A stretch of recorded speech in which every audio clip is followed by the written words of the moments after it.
Bienvenue dans la première édition de Journal d'une bras cassée.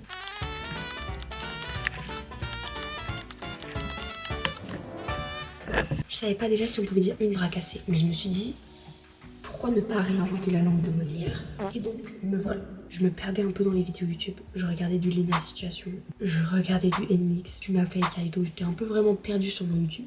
Mais ça va pas en fait, il faut que je me perde, mais un peu consciemment. J'ai été voir ce que Lena elle avait fait, genre ses premières vidéos en fait, parce que je me demandais comment est-ce que tu débutes sur YouTube. Parce que ça fout un peu les boules quoi, genre. Je sais pas trop comment. Du coup je me suis dit, je pose mon ordi de côté, j'allais sortir mon petit carnet et j'allais écrire. Parce que quand j'écris ça me fait poser les idées. Du coup j'ai écrit, je me suis un peu perdue dans mes... Comme je me suis perdue sur YouTube, je me suis perdue dans mes inscriptions écriture. Et j'ai le mot hiéroglyphe qui m'est passé par la tête, je sais pas pourquoi. Je parle tellement avec les mains aussi. Non,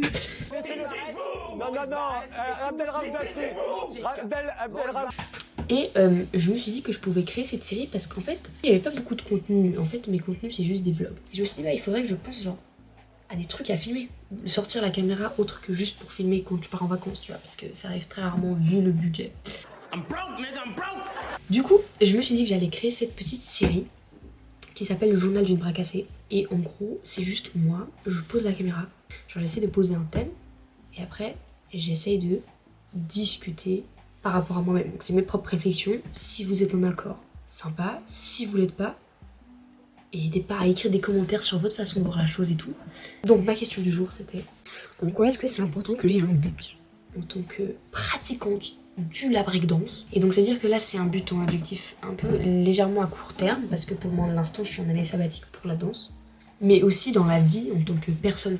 Je pense qu'il y a des gens qui n'en ont pas besoin, je sais pas. J'ai l'impression que j'en ai besoin, parce que sinon j'avance, mais j'avance dans le vide. Moi ça me désole d'avancer dans le vide sans que j'y mette une réflexion, qu'il y ait un but à chaque action. Donc c'est à dire c'est dans les petites actions au quotidien, mais moi j'en ai besoin aussi dans un grand futur, tu vois. Donc ça veut dire qu'est-ce que j'ai envie de devenir, c'est quoi mon but dans la vie. Et ce soir je vais pas réussir à y répondre, mais je pense que c'est bien que je me pose la question, parce que ça va me faire travailler et je vais commencer à y réfléchir plus précisément, plus pertinemment. Ouh, c'était français. Parce que je pense que le but aussi il peut changer, donc c'est à dire qu'à chaque fois tu es dans ta réflexion. Et une fois que tu l'as atteint, et ben tu peux continuer, tu vois. Mais moi ce que j'ai envie de faire, c'est que j'ai envie d'être utile à quelque chose. À quelqu'un, à une personne, à deux personnes, à plusieurs personnes. Maintenant, en tant que danseuse, comment est-ce que je peux devenir utile?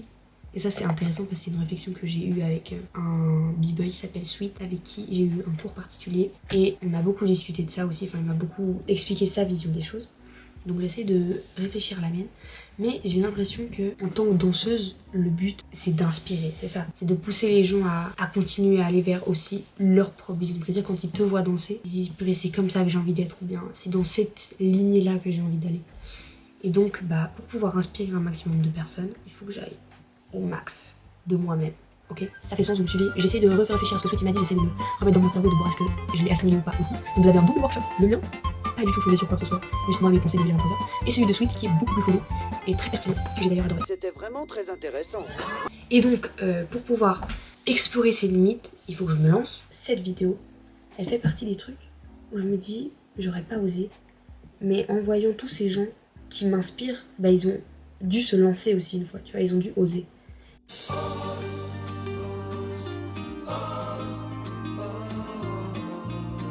Du coup je me jette aussi dans le grand bain en créant cette petite vidéo, et je pense que c'est le début de plein de petits trucs qui vont se mettre en place. Donc c'est par exemple avec moi cette vidéo, mais ça va essayer d'être dans ma création. Quand je vais aller m'entraîner, je vais réfléchir, ok, est-ce que j'inspire là? Est-ce que je inspire? Est-ce que je vais chercher au bout? Est-ce que je vais à la limite? Parce que je peux pas inspirer si je reste là où je suis maintenant dans ma zone de confort. Je suis obligée d'aller voir grand, tu vois. Les personnes inspirantes, elles ont été chercher grand, elles ont osé l'inosable. Il n'y a pas une phrase comme ça. Elles ont osé l'incomparable. Elles ont osé l'impossible. Donc, purée, ça fait déjà 10 minutes que je parle. Donc c'est ça que j'ai envie de faire actuellement. Me lancer. Oser. Pour répondre à la question du jour qui était pourquoi est-ce que c'est important que j'ai un but? C'est parce que sinon, j'ai l'impression que je sers à rien. Et donc si j'ai un but, eh bien je vais me sentir utile. Et comme je l'ai déjà dit avant, mais j'ai masterisé mon truc, j'ai envie de me sentir utile. Et donc pour me sentir utile, il faut que je réalise un but. Parce que si je fais sans but, c'est-à-dire que j'ai fait mais pour rien. Et si tu fais pour rien, t'es pas utile. Donc voilà. Et c'est pour ça que pour moi, c'est important d'avoir un but. En tout cas dans ma façon de voir les choses et dans ma façon de voir la vie. On est 8 milliards sur Terre, donc on a chacun notre propre façon de voir la vie. Et c'est bien. Et d'une certaine manière, ce soir vous m'aidez à y voir un peu plus clair. Donc je vous remercie d'avoir regardé la vidéo en entier, ou pas. Et je vous souhaite une belle après-midi, une belle journée, une belle soirée. Et on se revoit bientôt. C'était... J'ai toujours pas de nom. Du coup, c'était moi dans le journal d'une bracassée numéro 1. Et vous inquiétez pas, ou inquiétez-vous justement. Il y en a plusieurs à venir, parce que ça réfléchit beaucoup là-dedans. J'espère que cette vidéo et cette petite réflexion vous a plu. Et n'hésitez pas à réflexionner de votre côté aussi, parce que c'est ça qui est important. C'est que moi je réflexionne, mais que vous réflexionnez de vous-même aussi. Voilà tout.